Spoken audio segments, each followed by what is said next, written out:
Hello there, and welcome to this session on data protection impact assessments, the good, the bad and the ugly. Now this isn't the actual session that we had the other week because that wasn't recorded. So, based on some feedback, this is a second recording based on some of the comments that were given at the time, feedback that we had, and further feedback that people have given via email. So first off, my thanks to everyone that got involved. Hopefully you can draw something out of this that's useful to you. So, for those of you who don't know, my name's Scott Salmons, and my company, Lighthouse IG, works for different organisations to improve the way they look after and handle information, from data protection right the way through to data quality and things like that. I've worked in IG for a number of years now, across a number of sectors, have various qualifications in various different things, and find information, both personal information and others, absolutely fascinating. You could find me probably as a bit of a geek. And just to show my level of geekiness, I even have a GDPR compliant t-shirt, because that's about as useful as what a GDPR compliant statement is. T-shirt worthy. So, the purpose of this session was to talk about what a DPIA, Data Protection Impact Assessment, is for, what we as practitioners expect from them, and how we can respect our audience. And the things we talked about at the time was how PIAs or DPIAs are very much in the limelight. As we've seen in recent examples, we've seen some examples of good practice, where, for example, the Irish Commissioner or the Irish Government, when they were looking at their contact tracing app, they fully published their DPIA and put in options. Even, for example, one of the options they put in was they would only run the programme for about 3 weeks. They see if it works and then determine if it's worth continuing. They didn't assume that they would just carry on regardless of what happened. That was all fully published.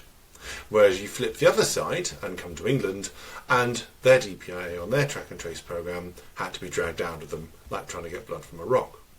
So there are some examples out there of really good DPIAs and really good practice, and also some examples of not so great ones. So we started by saying, when I say the word DPIA to you, what's one of the first words that pop into your head? Most of the people responded with useful, helpful, insightful, as such words, but that was also married with time-consuming, headache, long, troublesome, bureaucratic, those sorts of things. So if it's done right, it can be a real value, it can really help you, it can really, really benefit what you're doing and your data protection compliance programme. However, when it's done wrong, it may often be seen as a hurdle, a pain in the backside, and more bureaucracy, which isn't what we want. So, let's start with the basics. So we went back to the beginning. We said, well, what is a data protection impact assessment? What purpose does it serve?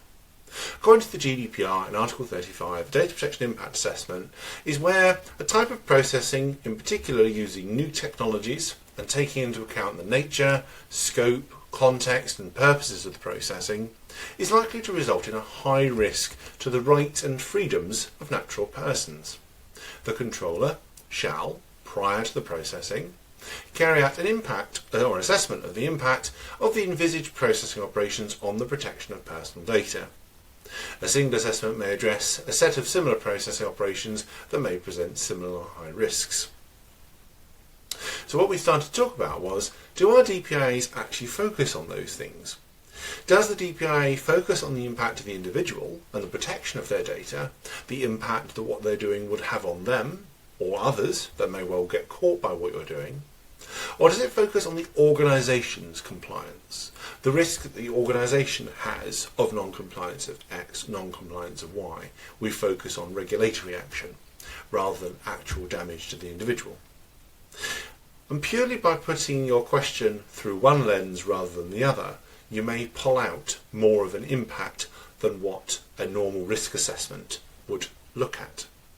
So when you're looking at your questions and you're looking at your DPIAs, ask yourself the question, are your risks pulling out organisational risks, or are they pulling out risks actually to the individual and their data? One of the first things we looked at was asking yourself, who is filling this in? If your expectation is that the person filling it in is you, or versions of you, and this is how you would like a form to see that suits your learning, your communication style and how you work, then it won't work. Remember that a lot of people put in some really complex questions into their DPIAs. They may well put in some legalistic questions. They'll use complex terms, things like processing, controller, processor, all those sorts of things. Pseudonymization. There are even people amongst the data protection community that struggle to understand what some of these things mean.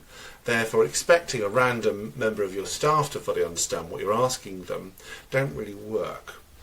One of the other things that was fed back was that we often make assumption that the person filling in knows what their legal powers are and what their legal limitations are, and that's not necessarily true. So the advice and what was shared at the time was avoid complex forms if you can. Keep it simple. Put it in as much plain English as you can and keep the questions simple. If you can offer training and support as part of your DPIA process as well, be that training key individuals like project managers and program managers, those sorts of things, information asset owners, those sorts of roles, so that when one comes in, they know what the question's asking and why it's asking it. Also, one of the things we also talked about was don't punish staff if certain elements haven't been filled in. Remember, in an ideal world, a DPIA would start to be done at the point of idea concept. Therefore, many concepts don't have these finer details drilled out, and they may well require your support, your advice and your guidance to work out what is the best way of doing it and what their requirements might be. Therefore, if they don't know, because it genuinely hasn't been looked at yet, don't force the issue. Don't force them to put an answer, because they'll either avoid doing it and avoid you completely, or they'll put down a bog standard answer that gets them through the assessment but isn't an actual reflection of what's going on. Your DPIA, yes, should be about getting information from the person, but it also should be an opportunity to educate and support as well. Otherwise, they're just going to see it as a bureaucratic pain in the backside. Slow and steady wins the race. They're often where we get so many DPIAs. We often start writing our processes to get them through. Firefight. Quickly. That one done, that one done, that one done, that one done. And then our forms are then written to be almost in a conveyor belt sort of fashion. That tends to encourage staff to tick the box. Tick, tick, tick, tick, tick, work our way through that bog standard answer, work our way through it, da da da da. And then on the flip side, we then moan that the staff see it as a tick box exercise. So while the temptation is very strong, what we've said is try to focus the questions on getting them to look at what they're doing, getting them to take the time to go through what it is they're doing and why they're doing it. Focus on drawing out their specific outcomes. So rather than to say, is it this or this, what is it they're looking to achieve? Often the what could help determine the why and whether or not it's appropriate to do so. So I'll make sure that your questions do pull some of that out. And again, remember, sometimes they just don't know yet. So getting them to fill in any old tick box that's what they're going to do because you're forcing an answer, whereas don't force an answer. If they don't know, that can be a risk. We can give them advice, we can give them guidance, not a problem. One of the other key areas we talked about was data flow mapping, and how it's really, really useful. A brilliant way for working out what information is being used, what third parties and technology are involved, all those sorts of things. So one of the things that we talked about was, do the questions pull out clearly what the flow is, where data is coming from, where it is going to, those sorts of things. Do you include in there visual plugs? What is this, what is that? Can they visualise what they're talking about? Those sorts of things. So we kind of agreed that our questions should be designed to capture the flow. We should perhaps offer training to staff on how they can work out the flow. We also talked about, rather than calling it a flow, because sometimes that can come across as a technical measure, is a journey. Your customer's journey. How do they start? What happens when someone enters the process? What happens when they leave the process? The data's journey. Where does it come from? Who uses it? Where does it get stored? Where does it go to? Again, if your audience would understand the word journey better than flow, use that. As long as it captures what you need and you're training staff on how to do those sorts of journeys, and sometimes that might take a one-to-one hand-holding, do it. It pays off in the long run. Another key skill we talked about was the yes but why, the probing, or as a couple of delegates said, the police skill. The probing into, yes, but why does that happen? Why? What? If you're saying you're relying on this, this, and this, why are you relying on that? How is going to help you with that? Pulling on the string to work out what's what. Remember that when people are filling it in, it's highly unlikely that the person filling it in will have answers, all the answers.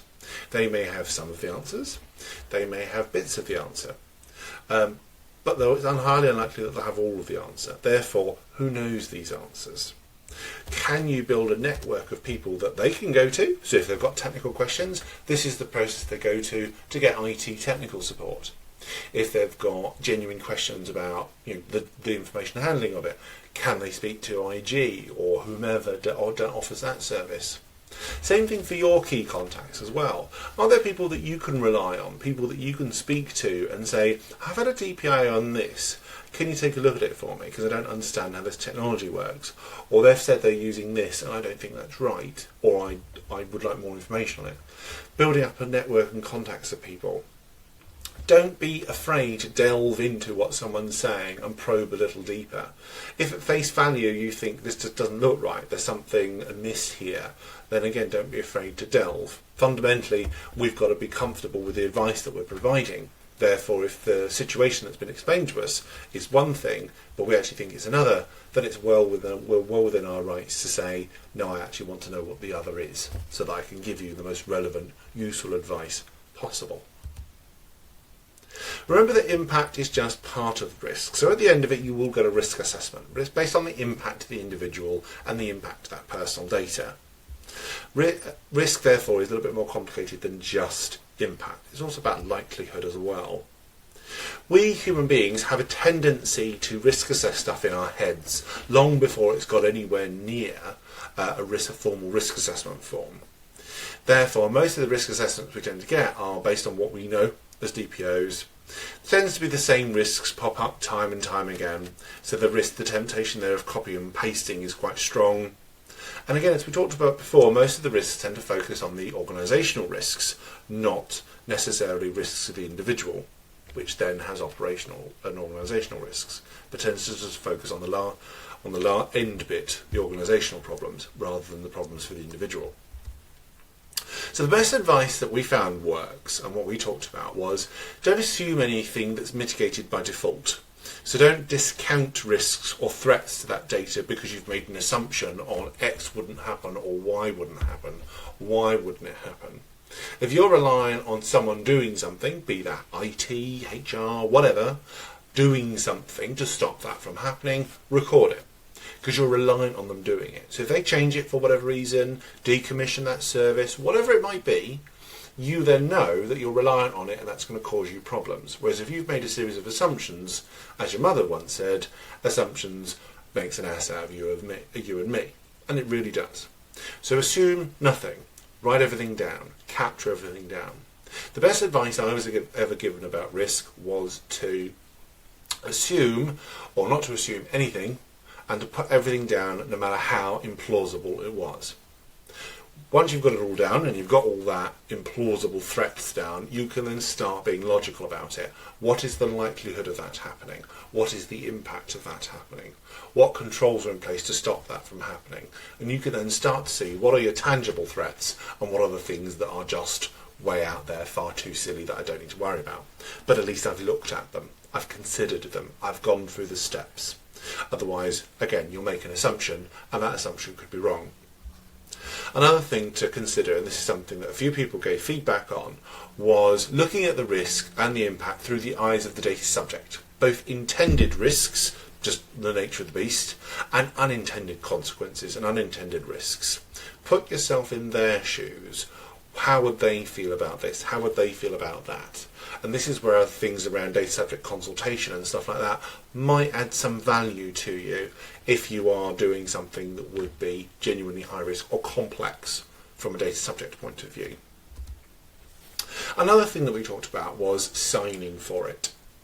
So often the DPIA's process will come up with a DPO approval, and often people will then go, well, the DPO is the sign-off person, they're in charge, when actually they're the independent critical friend. They can't approve a DPIA.